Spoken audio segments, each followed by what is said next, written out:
Hello, and thank you, Chair and members. Happy to be here and present on their research at California Forward. For those of you who are unfamiliar, California Forward is a bipartisan governance improvement organization, and we've really had expertise in bringing state and local governments closer together through our work. So amid the current impasse over backlogged election mandate reimbursements and building tensions between state and local governments, California Forward was tasked with the goal of looking beyond the mandate system to discover how other states fund elections, how California counties fund elections, and how we can find an alternative, more sustainable and adequate funding model for California that might build upon these different parts.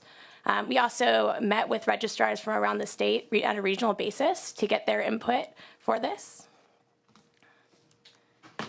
So we started by looking at other states. We sent out surveys to all 50 states and received 27 responses.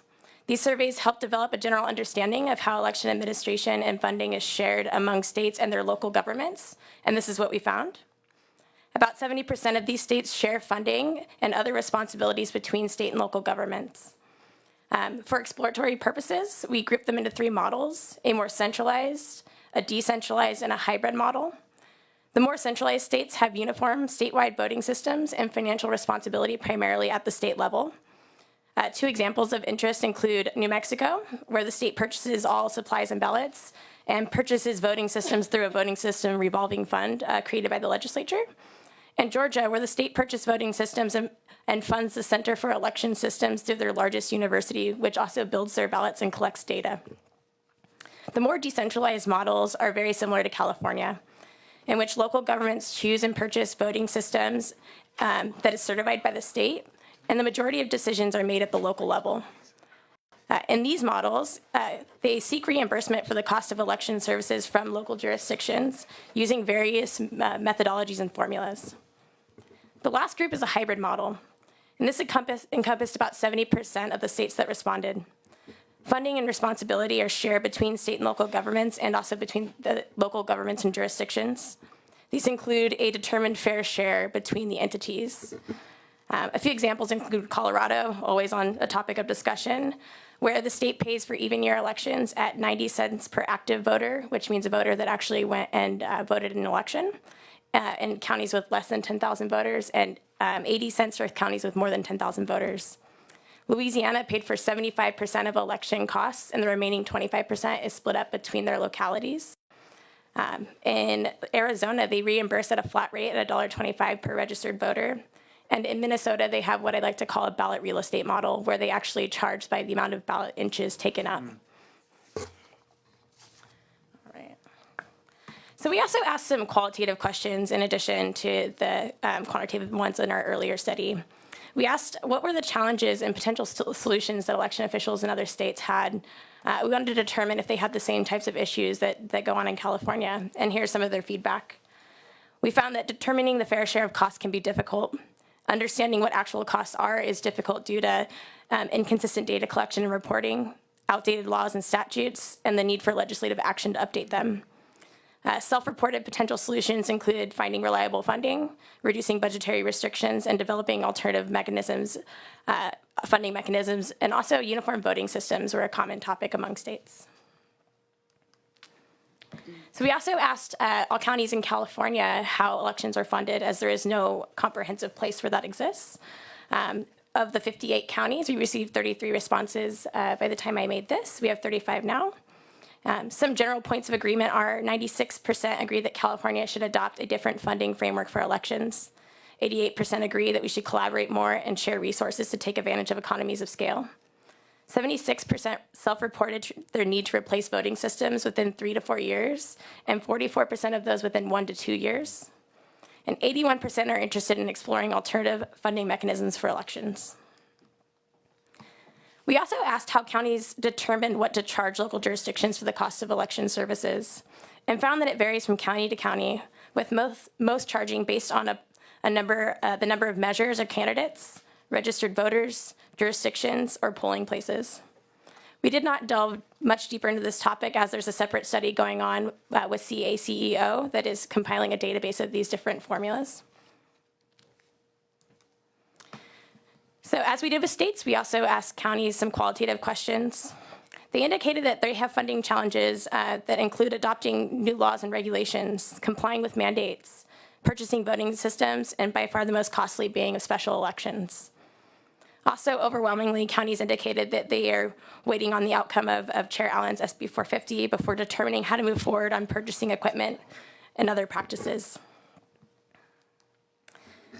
So in addition to funding, counties indicated ways a state can be helpful, including streamlining the certification and approval processes, updating law and statute to accommodate new technology, consulting and collaborating with counties on new laws and regulations, flexible and timely regulation adoption, authorizing pilot projects, and expanding the market of product systems and services. And this was always the most exciting slide to have on as we talked to registrars throughout the state, because it was a 3-hour-long discussion, and as we got to this slide, every single one of these points had been brought up at some point, no matter what region of the state we were in, whether it's rural, urban, or suburban. So after starting out with the goal of finding alternative funding solutions for a broken mandate process, it became clear that there are many factors that must be addressed concurrently to create long-term solutions. These include antiquated and hard-to-update technology, limiting certification and procurement processes, a stalemate in determining what the fair share of election costs are between the state and local governments, minimal cooperation, and little incentives for continuous improvement in counties. Thus, the problem is fourfold, and the solutions must holistically address symptoms of a historically strained state and local relationship. So how do we begin to fix it? Right? This involves asking the right questions, perhaps the most foundational of which is, what do we want elections to look like? For us, the SART is a pathway to modernization, which includes using technology to increase efficiency and efficacy, updating processes to allow for new technology, and developing the right funding mechanisms that can create incentives for counties. The path includes working to repair that state and local relationship and figuring out the fair share of costs. This may include the state paying for statewide special elections, measures and candidates, as well as providing incentives for improvement in counties. An example that stuck out to us as we talked to counties was there are a couple that are using a lean management system to figure out where there are inefficiencies in their county. What they did was they were able to figure out and had figured out what those inefficiencies were and actually use those cost savings to put into a revolving fund that they're using to fund voting equipment for themselves.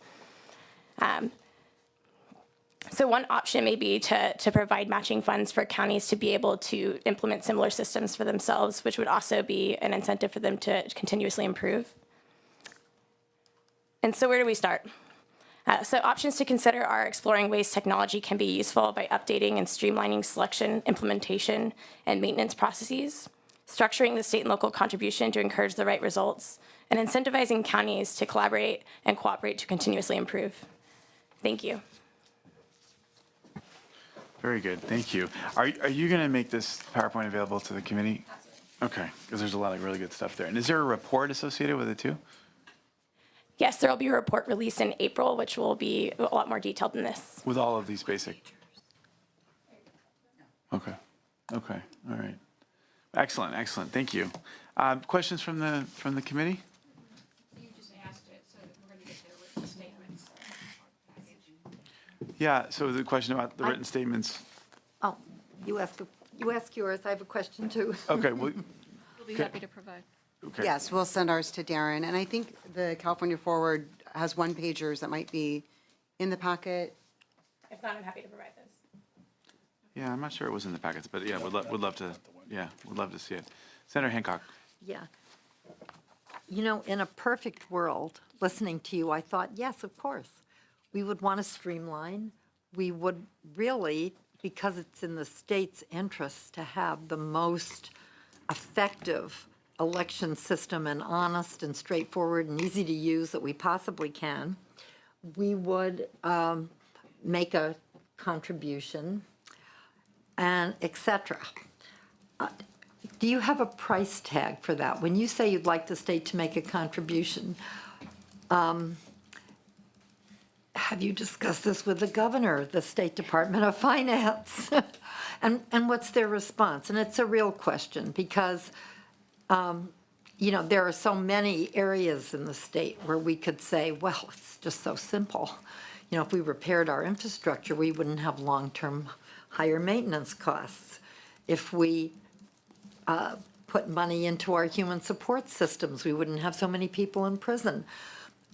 And we operate in this system of constraints in writing our budget and passing our budget. So, I mean, have you really thought about or talked with, I'm going to say particularly the administration on how they would prioritize this? And do you have an idea of what you think a cost-sharing formula of some, even a minimal amount, might cost?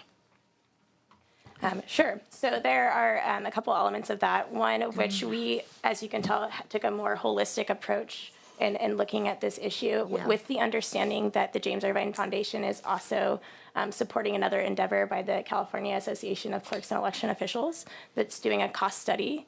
And they're actually looking at what are the actual costs of elections and where the money is going. And so once that report is released, which I'm thinking is in the next few months, but I can get back to you on that, that will give us a really holistic understanding of how much it actually costs to run elections, because we really don't have that number right now. From there, the way that we look at it is, what are these different mechanisms that we could put in place? We've also met since the inception of this project to today. We've met with the LAO, we've met with the Department of Finance on several occasions. We've worked with the Secretary of State's office and others in really getting all of their input.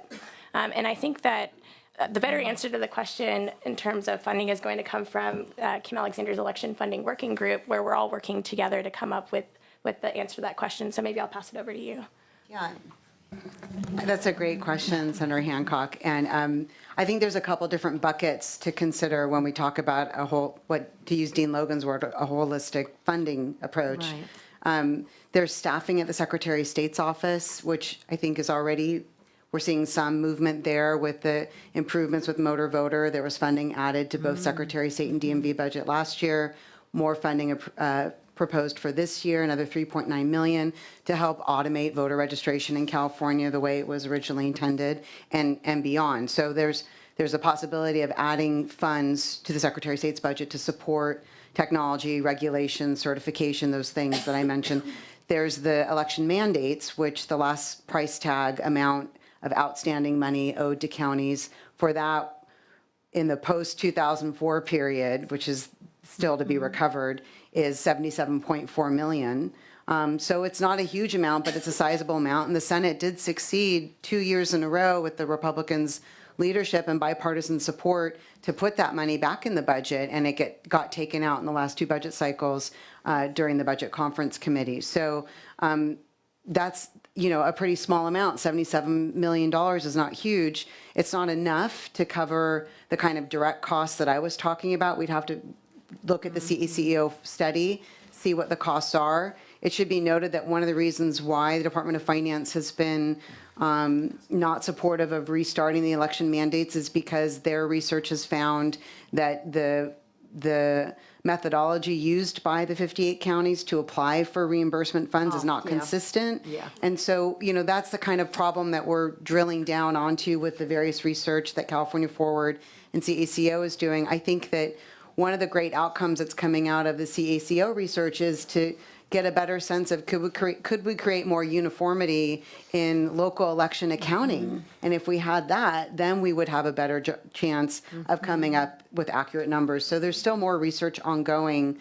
We intend to keep this issue alive again in this budget year, and we hope that we may not get the whole plan figured out in time for the May revise, but we are seeing the governor being supportive of enhancing the budget in specific ways to expand participation. So we see that as encouraging. Okay, I have a follow-up question, which then, because it would seem to me that the cost of mandates might be a baseline figure, especially if you had a standard form for reimbursement.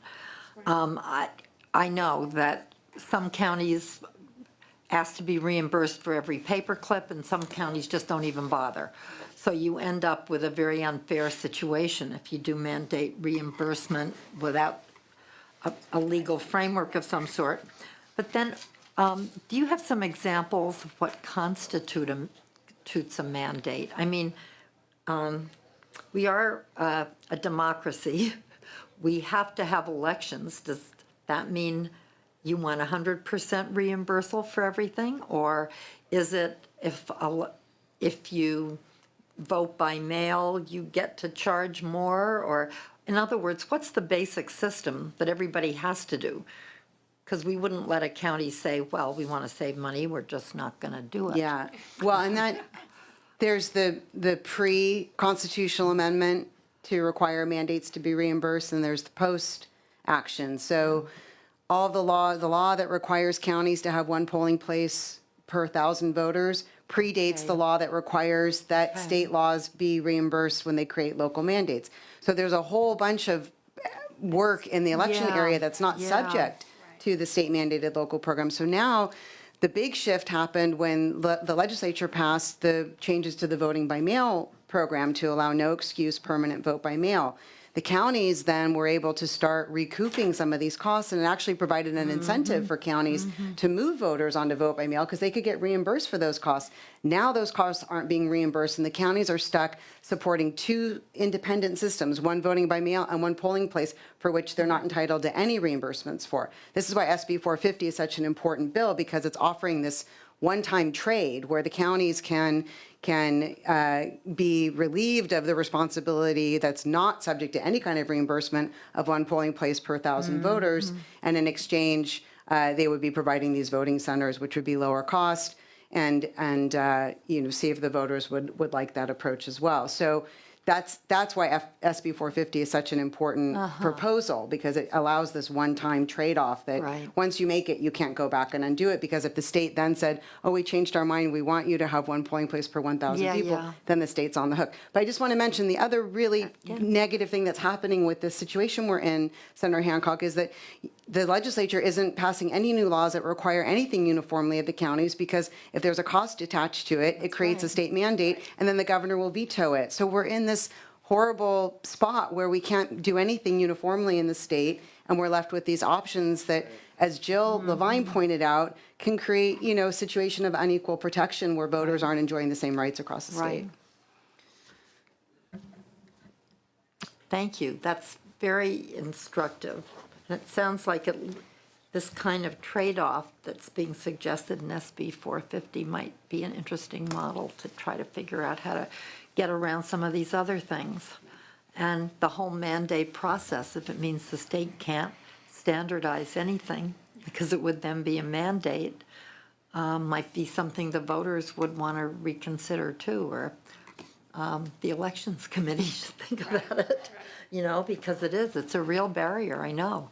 Many times, something has come up that really would be helpful to the state.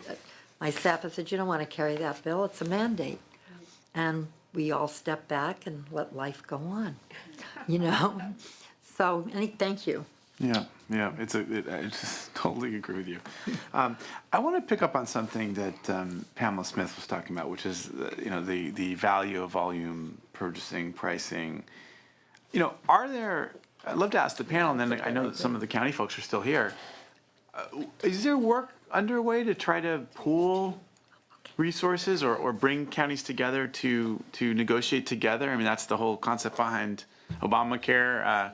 It's funny that we on the one hand, we're so afraid to do the mandates on this area, but we tell school districts that there's only a certain number of textbooks they can buy, but then of course, as a result, we're able to take advantage of a certain amount of volume purchasing. What work is happening in this area, and potential cooperation between counties, or what barriers may exist that makes it difficult?